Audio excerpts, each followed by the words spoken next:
tout semble t'oppresser, que tu ne peux rien surmonter, et que tu te dis que ta vie ne vaut rien. Tu peux fuir et t'éclipser, laisser ton vieux moi décider, ou tu peux changer ta misère en prière. Quand tout semble s'écrouler. Shalom, Dieu vous bénisse. C'est encore votre humble serviteur, Rémi Kandolo Aiglon, communément appelé Ray. Je viens encore une fois aujourd'hui pour qu'on partage ce moment de réconfort, comme on en a l'habitude d'en partager. Alors pour aujourd'hui, j'aimerais que nous puissions lire une écriture dans la Bible.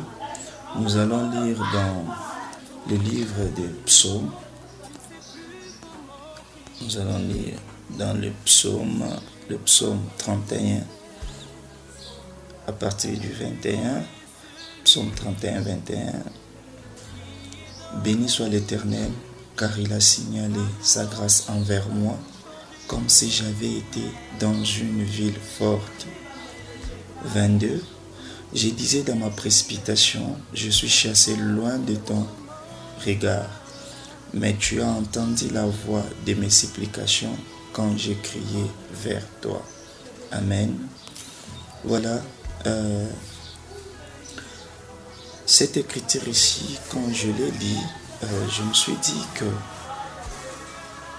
c'est David qui dit, béni soit l'Éternel, car il a montré son faveur, donc il a signalé le faveur. David, en suivant l'histoire, David était en brousse. David n'était pas quelqu'un qui a vécu la vie que ses frères ont vécu. Ses frères étaient auprès de leur père. Ses frères pouvaient vivre tout ce qu'ils voulaient. Ses frères étaient bien avec leur père. Mais David était en brousse, en train de paître le troupeau. Et sur base de ces versets et de ces psaumes, je voulais que notre moment fort, notre moment de réconfort d'aujourd'hui soit intitulé un ami qui est comme une ville forte, un ami fidèle, un ami qui est toujours là pour nous. Écoutez, c'est ce que David dit. Il dit que béni soit l'Éternel, car il a signalé sa grâce envers moi, comme si j'avais été dans une ville forte. Alors, nous avons des amis qui parfois, quand nous avons besoin d'eux, ils ne sont pas là. Nous avons des amis, quand tu es en difficulté, tu cherches cet ami, il n'est plus là. Tu commences à te demander la question, est-ce vrai? Il s'est dit mon ami? Ou comment? Un ami, ce n'est pas nécessairement celui qui a de l'argent. Un ami, ce n'est pas seulement celui qui te donne quoi manger. Mais un ami, c'est celui qui signale sa présence au moment de détresse. Au moment que tu penses que tout le monde va te rejeter. C'est à ce moment-là qu'on trouve le vrai ami. Au moment où tout le monde ne te comprend pas.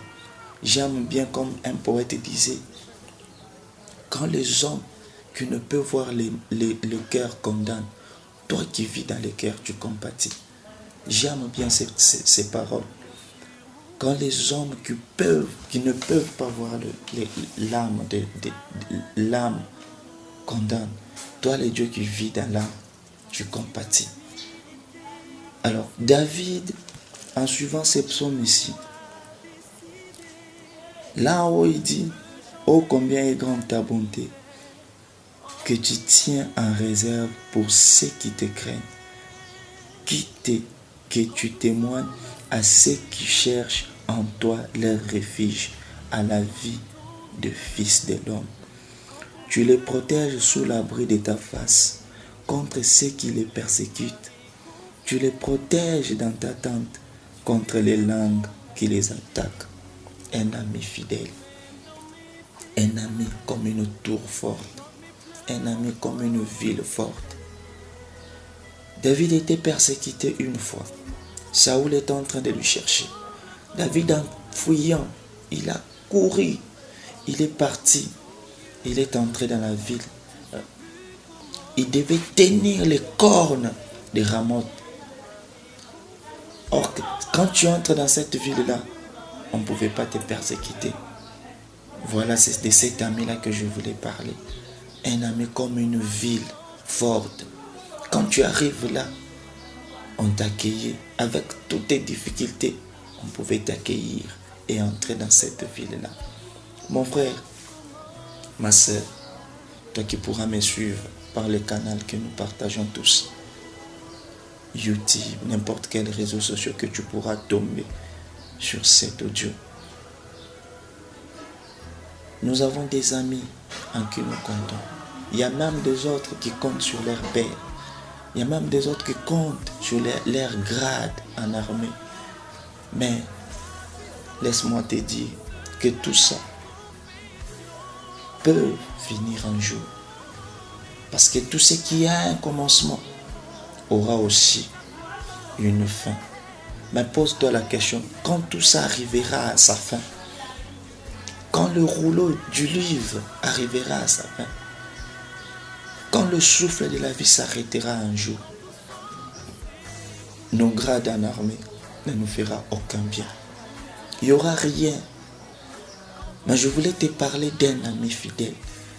Un ami qui ira avec toi dans la tombe.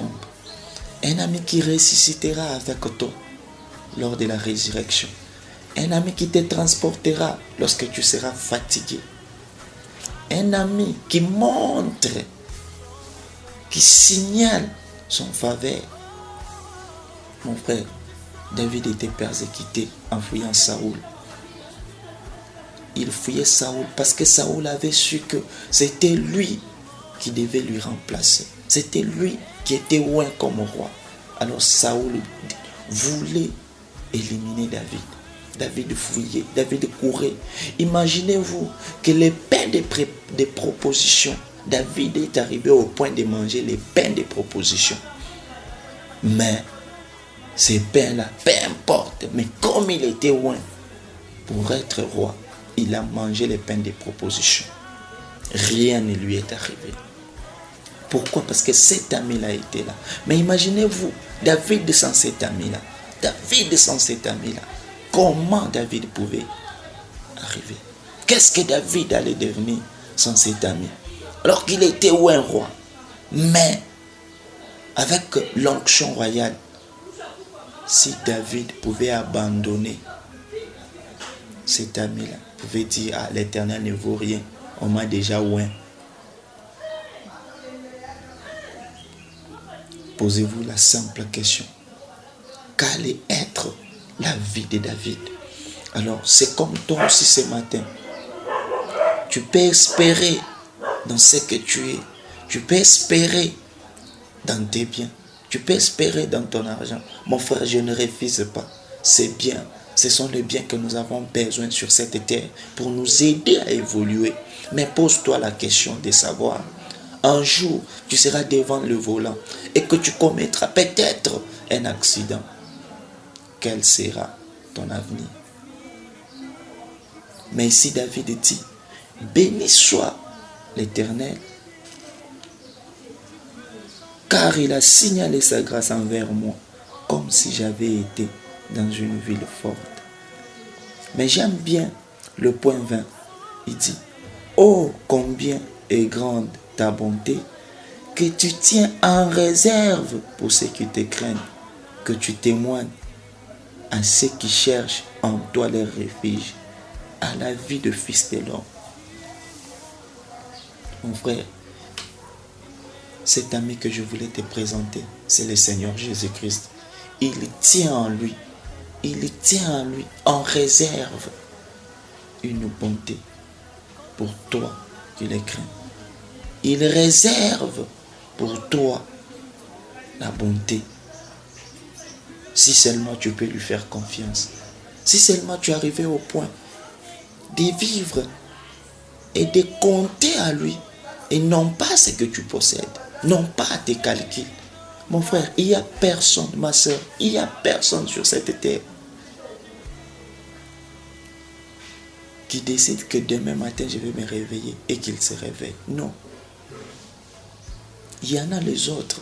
Pendant que moi je t'ai fait cet audio, pendant que toi tu es en train de suivre cet audio, il y a les autres qui ne sont pas arrivés à écouter cet audio. Mais pose-toi la simple question de savoir qu'est-ce qu'eux ils ont fait pour ne pas être en mesure de nous suivre. Mais toi tu as eu cette occasion-là. Qu'est-ce que toi tu as fait de plus grande que eux? Alors, j'aimerais simplement te dire en quelques mots, il y a un ami fidèle, un ami qui montre sa bonté, un ami qui signale sa grâce envers nous, comme si nous sommes dans une ville forte. On peut tous marcher sur cette terre, mais si on fait seulement confiance en Dieu, si seulement on craint l'Éternel, si seulement on vit la vie de l'Éternel, mon frère, l'Éternel te signalera aussi sa bonté, sa grâce, comme si tu es dans une ville forte. Même quand tu seras rejeté de tout le monde, même quand les amis de cette terre pourront t'abandonner, toi, tu ne seras jamais abandonné, parce que tu seras dans une ville forte qui est l'Éternel, le Seigneur des Seigneurs, le Dieu de Branham, le Dieu d'Israël, le Seigneur Jésus-Christ. J'aimerais un peu que nous puissions réellement faire l'inventaire, regarder dans nos amis. Un ami, ce n'est pas seulement celui qui est présent. Un ami, c'est celui qui peut prier pour toi. Un ami, c'est celui quand tu as le douleur, quand tu es en difficulté, il vient. Vous savez, nous qui sommes croyants du message, il y a une chanson que nous chantons toujours. Nous chantons toujours une chanson pour dire ami fidèle. Quel ami fidèle et tendre nous avons en Jésus-Christ. C'est ça l'unique ami que nous avons, mon frère. C'est lui qui peut te transporter quand tu es fatigué. Et nous avons une chanson que nous chantons. Amis de Jésus. Devenons des amis de Jésus. Car c'est lui qui signale sa grâce. Mon frère, il y a des autres qui se font amis au téléphone. Mais le téléphone va te décevoir. Un jour, le téléphone va te décevoir. Déconnecte-toi à ces choses. Déconnecte-toi à tout. Mais connecte-toi à cet ami que je vais te présenter. Et cet ami, par-dessus tout, comme dans le livre des Jean, il est dit, Dieu a tant aimé le monde, il a donné son Fils unique. Et dans cet âge de la fin, Dieu a tant aimé la Odyssée. Dieu a tellement aimé la Odyssée. Voilà l'ami que je voulais vous présenter. C'est le Seigneur Jésus-Christ. Il pense toujours en bien de nous. À chaque fois qu'il reste, il réfléchit, il pense, il dit, qu'est-ce que je peux faire encore davantage pour approcher l'homme? Mon prophète dit, frère Branham dit, l'homme dans ses habitudes, il n'a pas l'habitude de chercher Dieu. Mais c'est Dieu qui cherche toujours l'homme. Regardez dans le jardin d'Éden. Après que l'homme ait péché, au lieu d'aller chercher Dieu pour lui dire, Père, je péché, je commis l'erreur, j'ai mangé à l'arbre de l'interdit. Mais l'homme a fui la face de l'Éternel. Mais qu'est-ce que l'Éternel a fait? Il est venu chercher Adam en cherchant. Adam, où es-tu? Est-ce que vous pensez que Dieu ne connaissait pas là que Adam était? Dieu connaissait certainement là qui Adam était. Mais il appelait Adam par rapport à sa position, par rapport à là où il lui avait laissé. Mon frère, nous avons une position en Christ. Étant des amis de Dieu, nous avons une position en Christ. Et frère Branham dit, l'homme, dans son cœur, a toujours tendance de fuir la face de Dieu. Mais qu'est-ce que Dieu fait? Dieu vient toujours nous chercher. Et dans cet âge de la fin,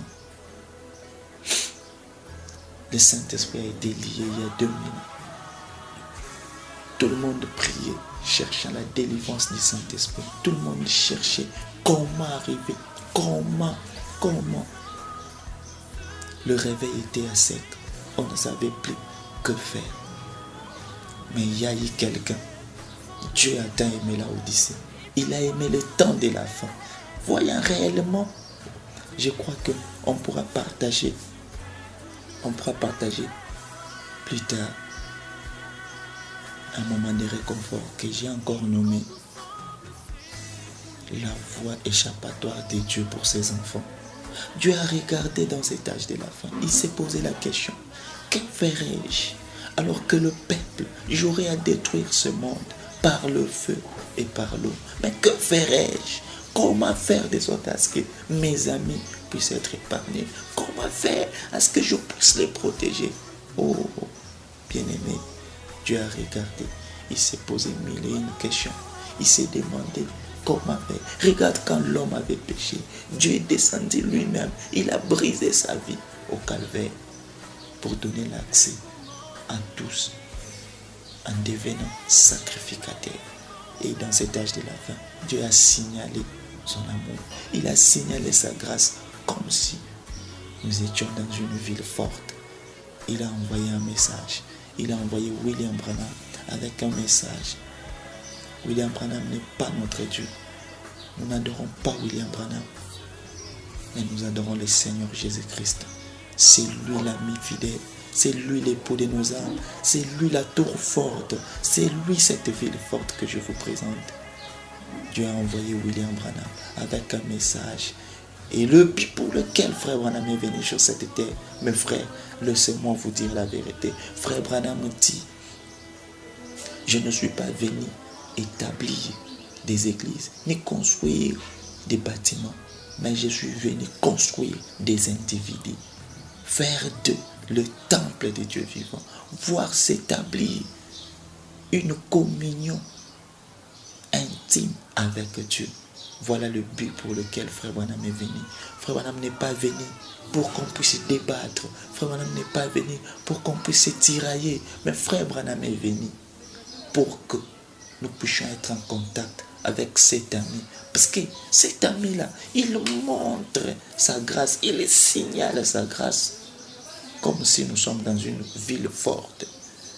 Mais dans un débat, cet ami-là ne nous signalera pas sa grâce. Frère, toi qui me suis, toi qui penses peut-être que non, les branhamistes adorent un homme. Nous n'adorons pas un homme. Nous adorons Dieu, le Seigneur Jésus-Christ. Mais j'aimerais à ce que tu puisses comprendre qui ce Seigneur Jésus-Christ. C'est un ami qui est une ville forte. Si on lui faisait confiance, si on restait fidèle à lui. Il y a une cité éternelle, là où il y a la sécurité éternelle. Et cette cité-là ne se trouve qu'en Jésus-Christ. Cette cité-là ne se trouve qu'en Jésus-Christ. Oublie le monde, oublie les sentiments du monde, oublie tout ce que les hommes peuvent te présenter. Frère, l'aide de l'homme n'est qu'éphémère. L'homme peut t'aider aujourd'hui, peut t'aider demain, mais il va se fatiguer de tout. Mais il y a un père responsable, il y a un ami responsable. Frère, tes amis à qui tu comptes, ils peuvent prendre tes secrets que tu leur confies, aller les divulguer et créer des troubles entre vous. Mais je sais qu'il y a quelqu'un, quand lui te fait confiance, quand tu lui dis tout, quand tu te confesses à lui, quand tu lui donnes son cœur, frère, tu décides de le suivre, il ne déçoit personne. Il ne déçoit personne. Il ne déçoit personne. Après la mort, il y a une vie. Ne l'oubliez pas. Mais si tu veux vivre dans la ville forte, si tu veux que Dieu signale sa grâce comme si tu étais dans la ville forte, c'est seulement si tu fais confiance en Jésus-Christ, tu donnes ta vie à Jésus-Christ, tu lui offres toute ton âme. Le psaume 31, un ami comme une ville forte. C'est le Seigneur Jésus-Christ, cet ami. Faisons-lui confiance, donnons-lui notre être. Il ne déçoit jamais. Paul dit, regardez la fin des jours de vos aînés dans la foi. Frère, regarde la fin des jours d'Abraham. Regarde la fin des jours de Job. Regarde peu importe les difficultés que ces gens ont pu passer, mais regardez leur fin. Regardez leur fin. Ils ont eu une fin très bénie. Parce que mon frère, Dieu signale sa grâce sur la terre et te donne réellement ce que toi tu veux sur la terre. Et après avoir donné, béni sur la terre, il te réserve une demeure de l'autre côté. C'est là même le mystère après la mort.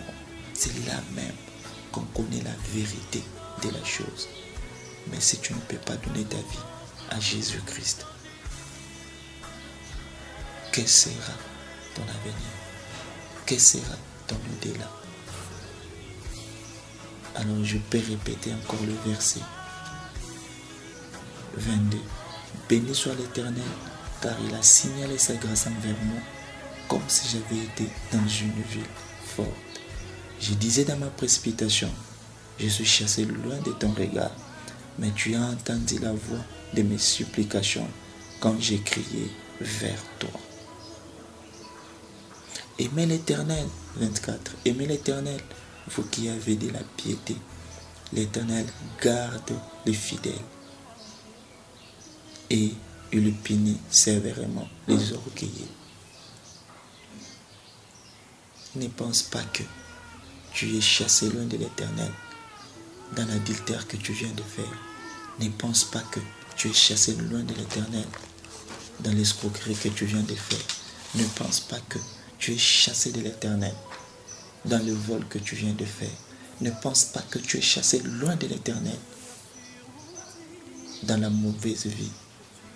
Mais si seulement aujourd'hui tu peux te décider, là que tu es, ensemble avec moi, te décider, mets sur cœur et dire, Seigneur Jésus, me voici devant ta présence.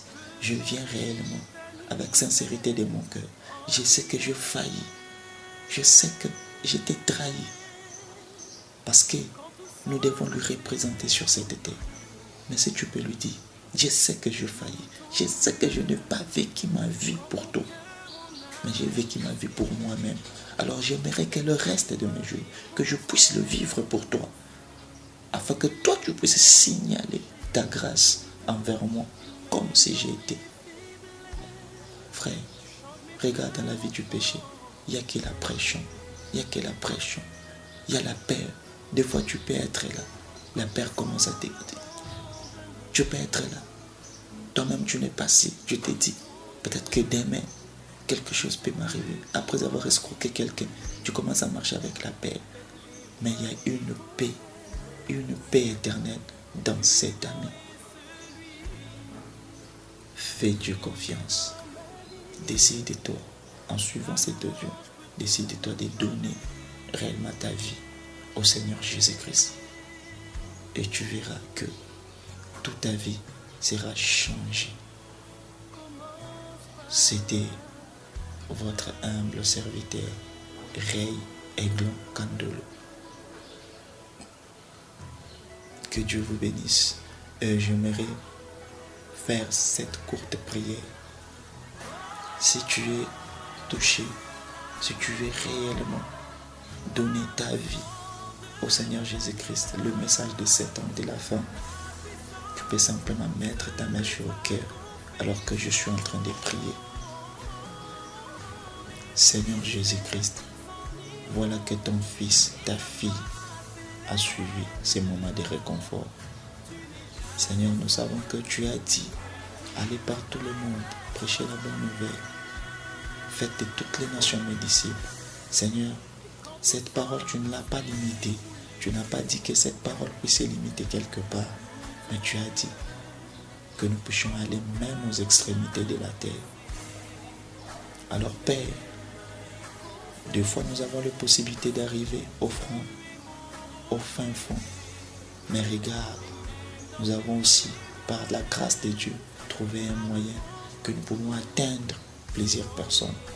Et voilà que ton fils, ta fille m'a suivi, Jésus. Nous voulons réellement que les effets bénéfiques de ta parole puissent réellement lui combler. Jésus, c'est vrai qu'il a vécu sa vie avant ces moments pour lui seul. Mais maintenant qu'il veut vivre sa vie pour toi, Seigneur, aide-lui. Le christianisme n'est pas facile si on veut la vivre seul. Mais le christianisme devient facile si on veut vivre avec le Christ en soi. Père, laisse que tu puisses pardonner ses péchés passés. Laisse que tu puisses l'aider à vivre le christianisme et que toi-même tu puisses vivre cette vie chrétienne en lui.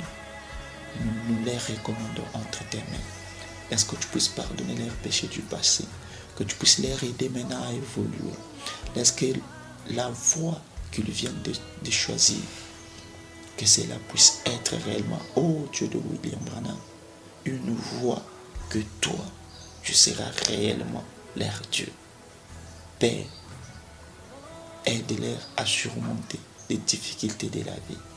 Laisse réellement que ta main puissante puisse les regarder. Nous les recommandons entre tes mains. Nous voulons réellement maintenant, ô Dieu de puissance, que tout esprit, que tout démon qui ne te confesse pas, qui est venu des liens familiaux, qui est venu dans la famille, soit chassé au nom de Jésus-Christ. Mais laisse que toi-même, tu puisses prendre la prééminence dans leur vie. Nous les recommandons entre tes mains. Ainsi que, ô Père, à ceux-là qui t'ont déjà donné leur vie, laisse que, Père, tu puisses signaler maintenant ta grâce. S'ils sont en difficulté, Papa, laisse que tu puisses leur aider, Jésus. Nous savons que, Père, dans le livre de Jean 10, tu dis que tu n'es pas béni. Le voleur vient pour dérober, pour détruire. Mais toi, tu es venu, ô Dieu Tout-Puissant, pour que les brebis de ta maison puissent avoir la vie et la vie en abondance. Laisse alors que cette vie en abondance puisse les accompagner là qu'ils sont, Jésus. Tout pour ta gloire. Alors que nous recommandons réellement, ô Dieu, les restes de leur vie entre tes mains. Laisse que tu puisses les protéger et les aider, ô Jésus, à tenir bon sur cette marche. Au nom de Jésus-Christ, nous avons ainsi prié et à cause de lui. Amen. Dieu vous bénisse. À la prochaine pour le moment de réconfort. C'était un petit sermon qu'on a voulu partager avec vous. Un ami comme une ville forte. Loue ton Dieu quand tu ne sais plus comment prier. Lève les mains et confesse. Plus grand est celui qui est dans ma vie. Ta louange peut tout changer.